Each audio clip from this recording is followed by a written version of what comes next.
A história brasileira é marcada por diversos golpes que acometeram nossa democracia.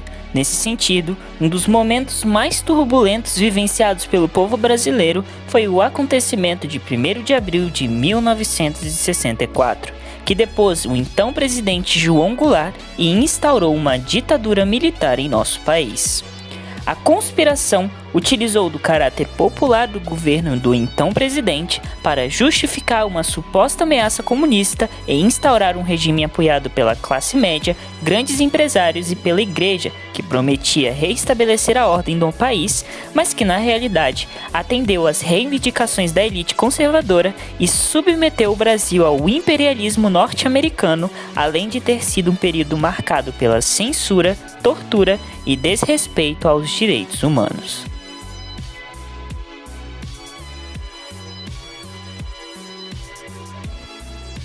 Durante o período, os militares adotaram uma diretriz nacionalista, desenvolvimentista e de oposição ao comunismo.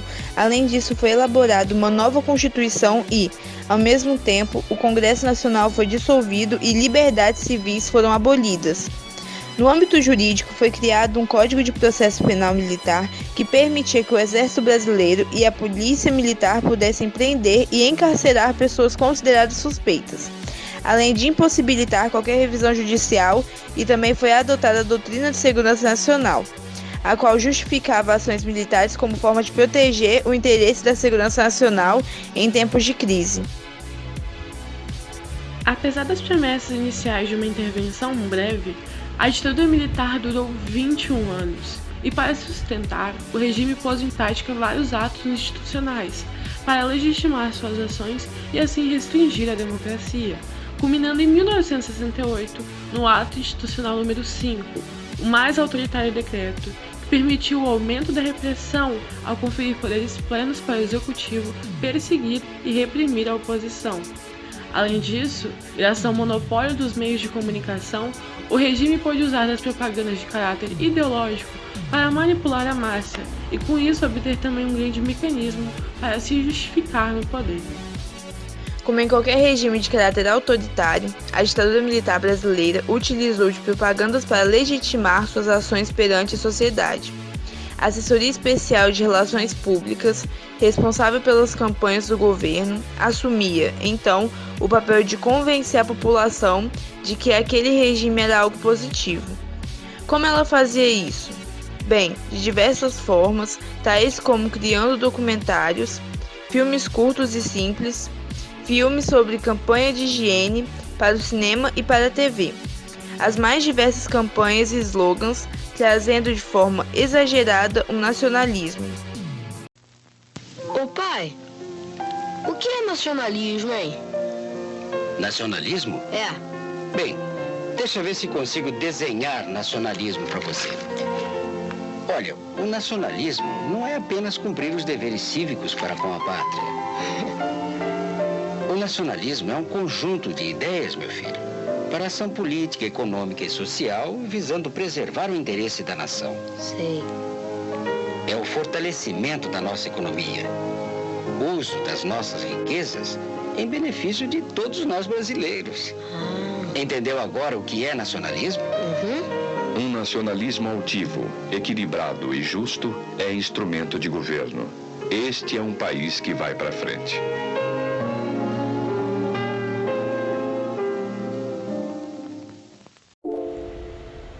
Assim, de forma contraditória, as propagandas elas recorriam a um vocabulário que fingia que os brasileiros eles podiam participar da vida social e política. Slogans como "Você constrói o Brasil" e "Brasil é feito por nós" eram comuns. Mas na realidade, o cidadão brasileiro estava amplamente privado dos seus direitos políticos, como o direito ao voto, direito à proteção da pessoa e até dos seus direitos sociais, porque o chamado milagre econômico, ele somente beneficiava a elite da sociedade brasileira, enquanto o abismo social, ele só aumentava. Esqueça a emergência. Não, eu tô pedindo, não, esqueça a minha. Emergência eu não tô ligando pra isso. Esqueça se quiser. O Distrito Federal jamais vai esquecer o estado de emergência. É o que você diz. Talvez não esqueça porque viveu tão bem os 60 dias que não vai esquecer mais. O que você sofreu? Você? Não, eu não sofreu nada que tá, não sofreu nada que tá falando pra mim desse jeito ainda é medida de emergência. Cara, bola. Deixa eu falar. Pode falar, general. Pode falar. Então cala a boca. Brasília, pacata e ordeira. Brasília, desliga essa droga, então. Como repórter da Rádio Planalto, eu me sinto honrado de levar o empurrão pro general. Deixa eu falar aqui. Olha aqui, garoto. Olha aqui. Vai nisso.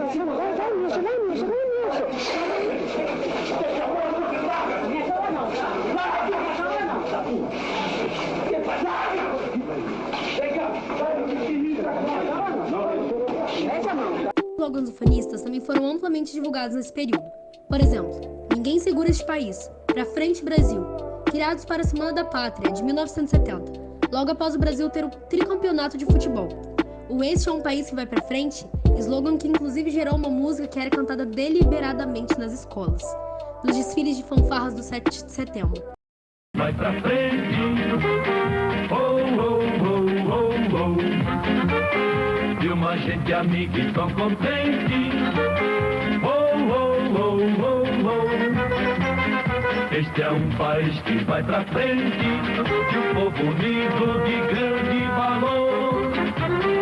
É um país que canta, trabalha e se agiganta, é o Brasil do nosso amor. Além disso, outros também se destacaram, como quem não vive para servir ao país, não serve para viver no Brasil. E o tão famigerado Brasil, ame-o ou deixe-o. Talvez o slogan mais conhecido de todos, apesar de carregar uma clara conotação autoritária, significando praticamente aceite o regime ou será perseguido. Mesmo após mais de 30 anos desde o fim do regime militar e daquelas propagandas de notório caráter ufanista que mostravam uma falsa sensação de amor à pátria, a sociedade brasileira atual parece presenciar o ressurgimento dos ideais nacionalistas nos discursos políticos e nas propagandas vinculadas ao governo, que ao se apoderarem de símbolos pátrios e do apelo à soberania nacional, muitas vezes dissimulam fake news e silenciam mazelas que cotidianamente assolam nosso país. Embora pareça retrógrado a se pensar em patriotismo em plena globalização, a sua defesa é uma das marcas ferrenhas do atual governo Jair Bolsonaro, presidente eleito com uma campanha que faz alusão à ditadura, explorando o discurso nacionalista, Brasil acima de tudo, Deus acima de todos, e optando por usar o último verso do hino nacional brasileiro, ou seja, Pátria Amada Brasil, como slogan de sua administração. Favorável à tortura, tu sabe disso. E o povo é favorável a isso também. Através do voto, você não vai mudar nada nesse país. Tá? Nada, absolutamente nada.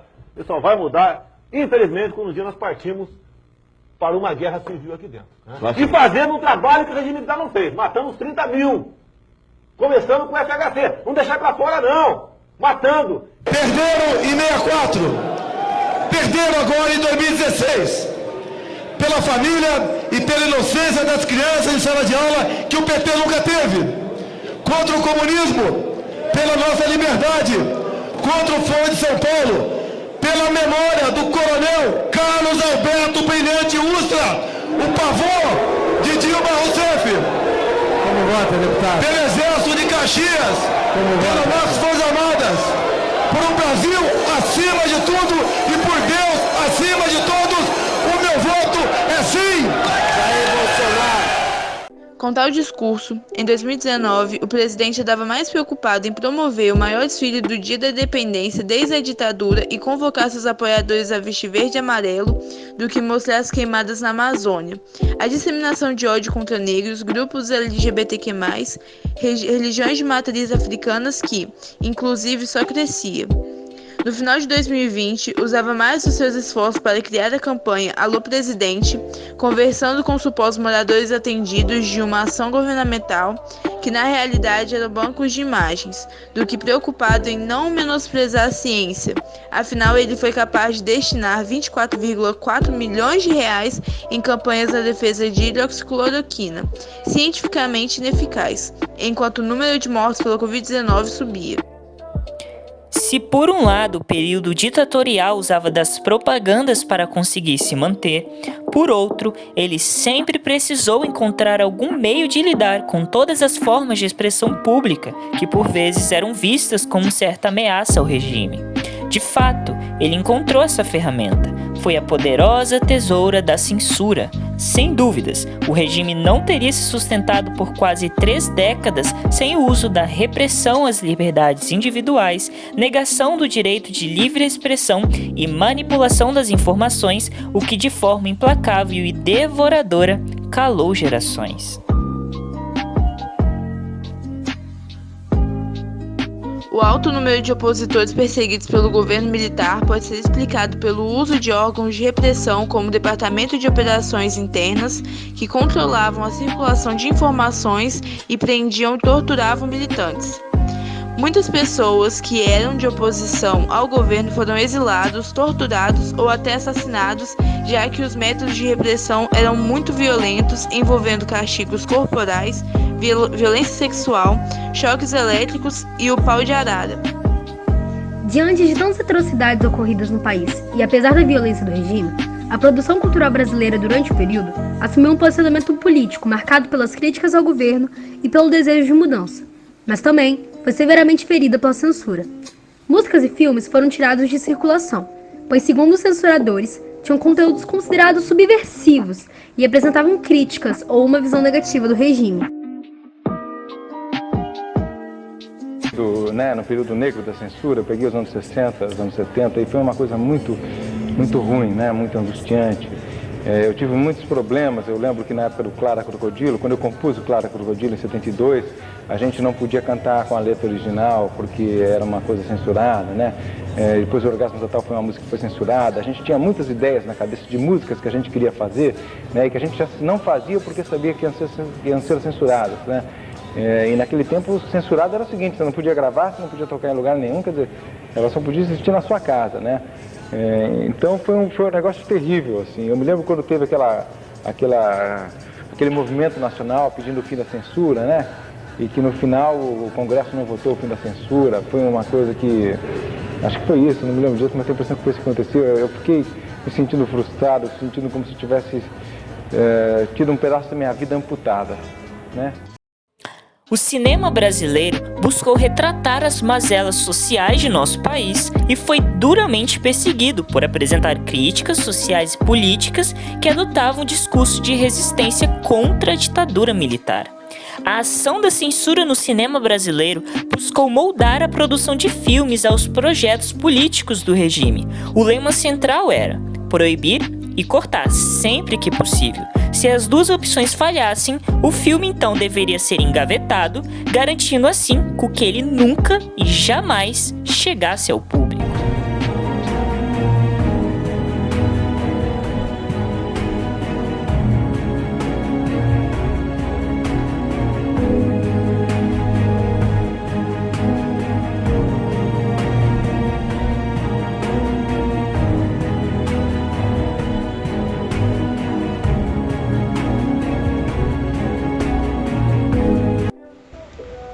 Logo após o golpe de 64, a censura centrou-se na preservação da moral conservadora, atendendo os interesses dos setores da sociedade que apoiaram o golpe, e passando a utilizar largamente de cortes, concentrando-se em cenas que continham palavrões, cenas de sexo e figurinos considerados ousados para os padrões morais. O clássico Deus e o Diabo na Terra do Sol, de Glauber Rocha, foi alvo de cortes por conter cenas de violência explícita. Esse longa e muitos outros atingidos pela censura durante a ditadura eram representantes do cinema novo, o movimento que vigorava no Brasil quando o golpe eclodiu e acreditava no cinema como um fator de transformação, trazendo a realidade de milhões de brasileiros às telas. E o Diabo na Terra do Sol, um filme de Glauber Rocha.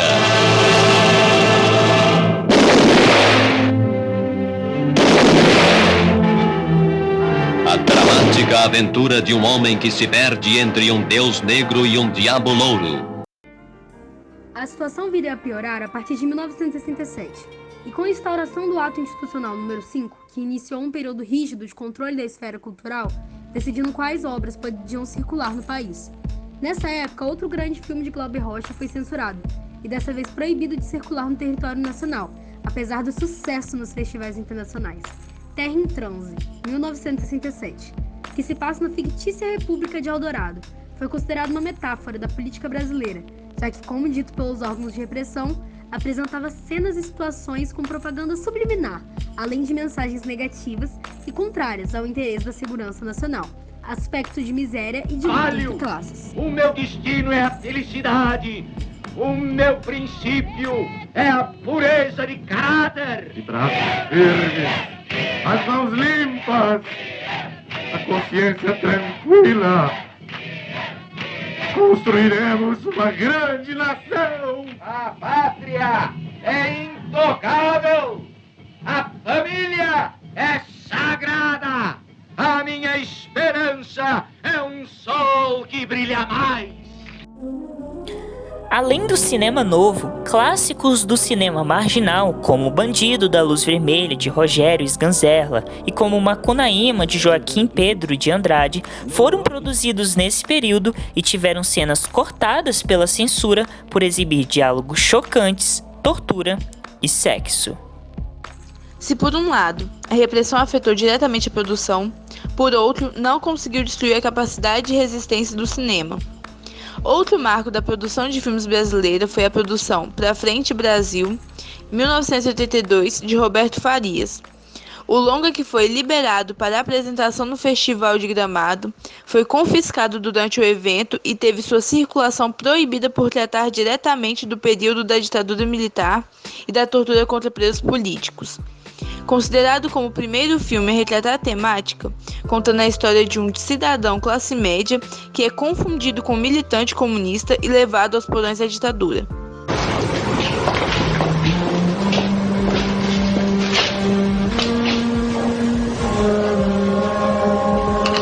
Esse homem está quase morto. Você é um idiota, irresponsável. Ah, é? Agora que eu tô quase conseguindo que ele pare, eu prendo ele, amacio ele, vocês ficam as olhas. Fique sabendo que ele é duro. Diz que não sabe quem é o Rezende, mas eu tenho certeza que ele conhece até o Lamarca. E vocês não vão levar ninguém daqui não, porque ele é meu! É meu! Me solta, porra! Mas é um erro pensar que a produção cinematográfica brasileira goza de plena liberdade em 2021. O aspecto moralista ainda é um fator que permeia o nosso cinema.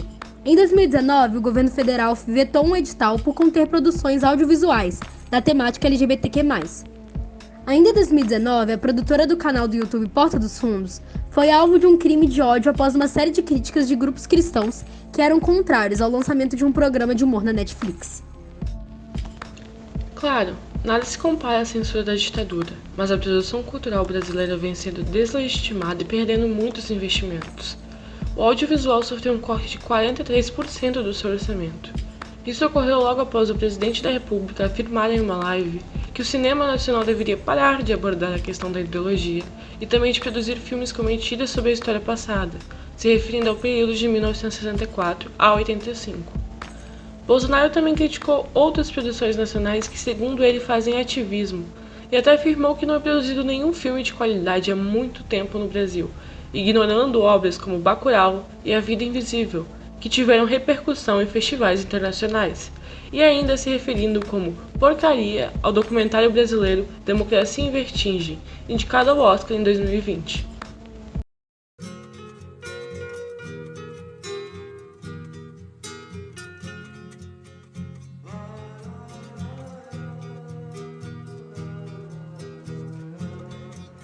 Por cada semente plantada nas veias da democracia, pelas vozes que eternamente gritarão por liberdade, para que a infinita luta pela primavera continue ecoando em nossas almas latinas, e assim floresça o caminho que nos alforria da guerra.